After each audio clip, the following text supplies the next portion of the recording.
नमस्कार, मैं अभय पांडे। आप देख रहे हैं मेडिकल माइक। आज मेडिकल माइक की टीम पहुंची है बिहार पशु विज्ञान विश्वविद्यालय में, जहां हमारे साथ बातचीत करने को मौजूद है डॉक्टर संजय कुमार जी। ये है associate professor animal nutrition department में।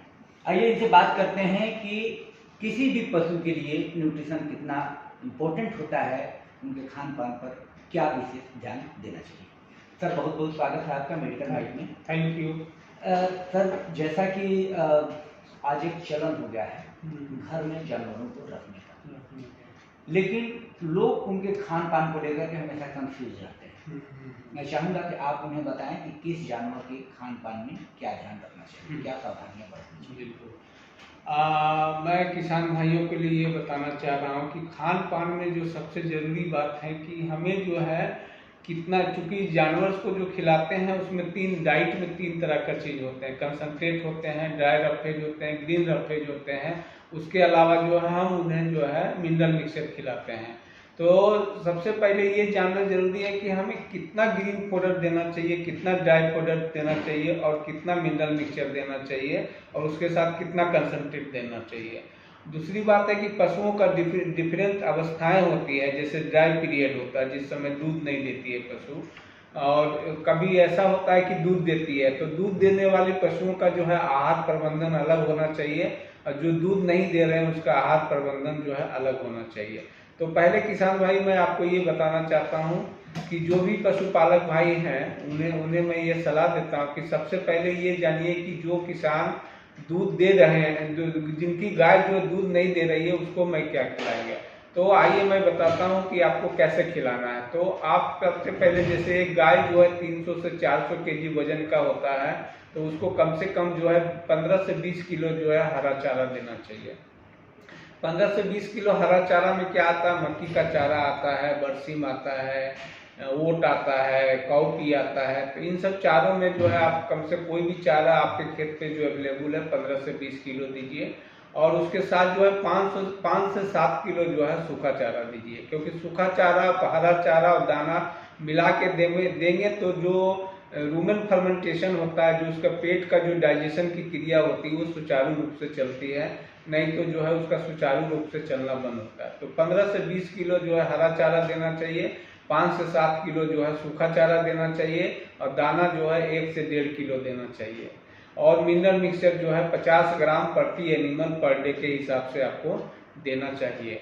तो ये तो हो गया कि ऐसे गाय जो दूध नहीं दे रही है। लेकिन अगर यही गाय जो है दूध देने लगी है और दूध देने के बाद जो है उसका जो है, चूंकि दूध कहाँ से आ रही है तो शरीर से आ रहा है, तो शरीर में जो है उस अनुसार आपको न्यूट्रिएंट का अवेलेबिलिटी कराना होगा, न्यूट्रिएंट जो है देना होगा।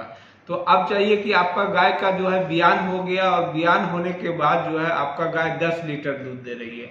तो किसान भाई, ये एक नियम है कि 2.5 किलो दूध पे जो है 1 किलो दाना हम एक्स्ट्रा देते हैं। और 1 किलो दाना अगर एक्स्ट्रा देंगे तो हमारा जो 10 किलो गाय है, 10 किलो दूध देने वाली गाय है, उसको कितना दाना देंगे? तो 4 किलो। और जो मेंटेनेंस में हम आपको बताएं 1 से 1.5 किलो, तो 1 किलो दाना कम से कम बढ़ा देंगे, तो 4 से 5 किलो दाना उनको देना होगा। तो अब 10 किलो दूध देने वाली दुधारू गाय को क्या क्या देना है? तो 15 से 20 किलो हरा चारा देना है, 5 से 7 किलो सूखा चारा देना है और 5 किलो जो है दाना देना है। चूंकि दूध आने लगी है तो दूध जो है शरीर से आ रहा है, तो उसको जो है मिनरल मिक्सचर देना आवश्यक है। मिनरल मिक्सचर जो है 100 ग्राम देंगे। जनरली क्या होता है कि देहातों में, गाँवों में जो भी पशुपालक पशु रखते हैं वो मिनरल मिक्सचर नहीं खिलाते हैं।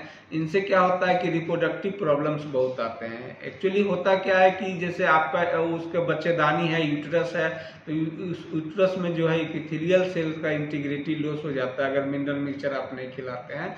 तो आप ड्राई एनिमल्स जो दूध नहीं दे रही है उसको 50 ग्राम प्रति दिन, और जो दूध दे रही है उसको 100 ग्राम प्रति दिन के हिसाब से अगर आप देते हैं, उसको खिलाते हैं, तो आपकी गाय जो है कभी बीमार नहीं पड़ेगी, कभी जो है हेल्थ प्रॉब्लम नहीं आएगी और आपको किसी डॉक्टर की जाने की जरूरत नहीं पड़ेगी, क्योंकि संतुलित आहार जो है एक बहुत इम्पोर्टेंट आहार होता है जिसको खिलाना बहुत ज़रूरी है।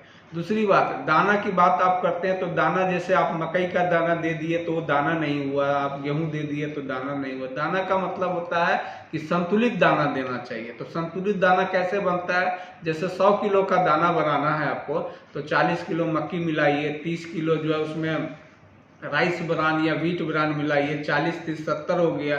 20 किलो जो है उसमें खल्ली मिलाइए, उसके बाद 70 और 20 90 हो गया। और 7 किलो जो है उसमें चने का छिलका मिलाइए, उसके बाद उसमें 2 किलो जो है मिनरल मिक्सचर और 1 किलो नमक देना चाहिए। अगर इतना सब मिला करके आप जो है, अगर घर पे ग्राइंडर रखे हो उसमें पीस करके अगर आप इसको बना करके बोरी में रखते हैं और इसको खिलाते हैं तो आपके जो है ये संतुलित आहार कहाएगा, संतुलित दाना कहलाएगा।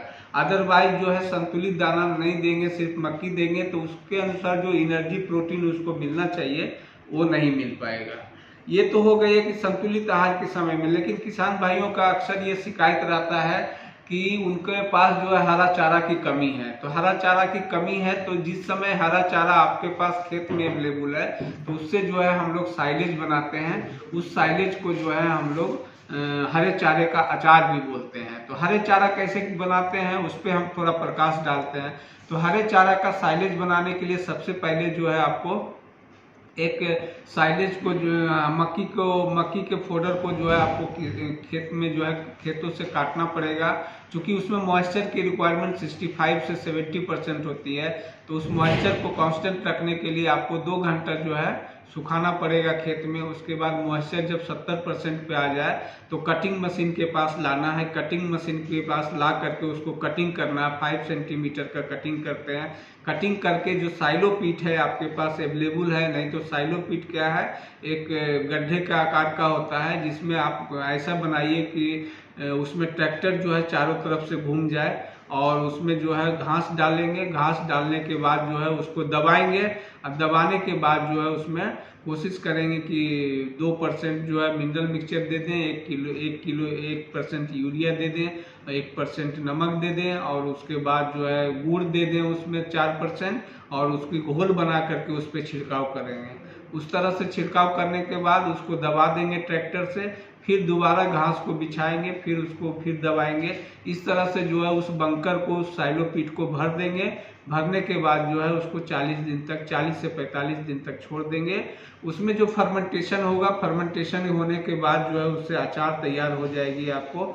और लीन पीरियड, जिस समय आपके खेतों में हरा चारा की कमी है उसको जो है आप 15 से 20 किलो हरा चारा जैसे खिला रहे थे उस तरह से आप साइलेज खिलाइए और आपका दूध का प्रोडक्शन, कहने का मतलब कि सालों भर जो आप दूध खाना चाहते हैं, बेचना चाहते हैं तो उसका जो है आप प्रोडक्शन लेते रहेंगे। तो इस तरह से संतुलित आहार का जो है भोजन, उनको डाइट मिलना चाहिए। डाइट मिलने से आपका कोई किसी तरह का प्रॉब्लम नहीं होगी। दूसरी बात है, डाइट अगर संतुलित मिलेगा तो इसका इंटर काविंग पीरियड होता है, जो जैसे कहते हैं कि जानवर जो है, गाय जो है ये 12 महीना में जो है बियाना चाहिए और भैंस जो है 13 महीना में बियाना चाहिए। तो आपका जो है कोई दिक्कत नहीं होगी। अगर आप संतुलित आहार देंगे, मिनरल मिक्सचर देंगे तो आप जो है खुश रहेंगे और अच्छा रहेंगे। Thank you very much. तो आपने सुना डॉक्टर साहब ने बताया कि जब भी आप अपने घर में मवेशी रखते हैं तो उसके खान पान पर किस तरीके से ध्यान देना चाहिए। अगर वो गाय दूध दे रही है तो उसके खान पान में क्या होना चाहिए, अगर वो जब दूध नहीं दे रही है तो उसके खान पान को किस तरह से ये करना चाहिए, मेंटेन करना चाहिए। प्लस जिस समय घास की उपलब्धता होती है उस समय तो आप उसे हरा घास वगैरह दे सकते हैं, लेकिन जब उपलब्धता नहीं होती है तो उस चीज़ को आप कैसे मैनेज करें, कैसे 12 महीने अगर आप चाहें तो अपने जानवरों के लिए, अपने मवेशियों के लिए हरे घास की उपलब्धता रख सकते हैं। फिलहाल के लिए इतना ही। देखते रहिए मेडिकल माइक, हमें दीजिए इजाज़त।